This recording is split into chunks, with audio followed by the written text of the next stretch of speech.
maxaad kala socotaa wararkii ugu danbeeyay ee dowlatuska ciidamada Mareykanka ee magaalada istiraatiijiyadda ah ee Berbera Somaliland oo kamid ahayd goobaha ugu muhiimsan ee in muddo ah la waday qorshaheeda taas oo in ka badan 20 dowladood oo Mareykanku hormood u yahay ku soo bandhigi doonaan dowlatuska military 2023 dowlatuska ciidamada waxa xudun u noqon doonta garoonka diyaaradaha ee Berbera oo ah garoonada ugu waaweyn geeska Afrika oo qiimeyn lagu sameeyay keentay inuu ku habboon yahay adeegsiga dowlatuska diyaaradaha iyo gaardiska ciidamada kala duwan sidoo kale badda Berbera ayaa ah bogcad kale oo muhiim u ah isticmaalka maraakiibta dagaalka arintaas oo sii xoojinaysa qorshaha isdhexgalka ciidamada dowlatuska iyo sidii la iskaga kaashan lahaa ciribtirka iyo la dagaalanka argagixisada iyo kor u qaadida deganaanshiyaha gobolka geeska Afrika Somaliland oo ah jamhuuriyad u dhaxaysa Yemen iyo Soomaaliya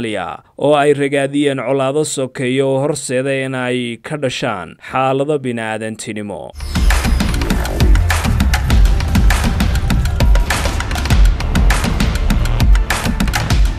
qaar kamida warbaahinta ku hadasha afka Soomaaliga siyaasiyiin iyo dad aad uga soo horjeeda qadiyadda Somaliland ayaa baahiyay warar la xiriira in Mareykanku dib uga laabtay dowlatuskii ciidamada ee Berbera loona wareejiyay dalka Kenya balse wararkaas oo aan xaqiiqo ahayn lagana soo xigan ilaha ugu waaweyn ee wararkaasi lagu baahiyo oo ay kamid yihiin wasaaradda gaashaandhigga Mareykanka safaaradda Mareykanka ee Soomaaliya xiriiriyaha guud ee dowlatuska military ee Justified Accord 2023 iyo taliska ciidanka Mareykanka US African Command waxaana bulshadu isweydiinaysaa wararkaasi been abuurka xigashadooda xaggay ka timid dowlatuska ayaa la sheegay in waqtigiisii dib loo dhigay dhammaantii iyaga oo diiradda la saari doono wax ka qabashada iyo gurmadka bini'aadanimo ee masiibadii dhulgariirkii ku dhuftay wadamada Turkiga iyo Syria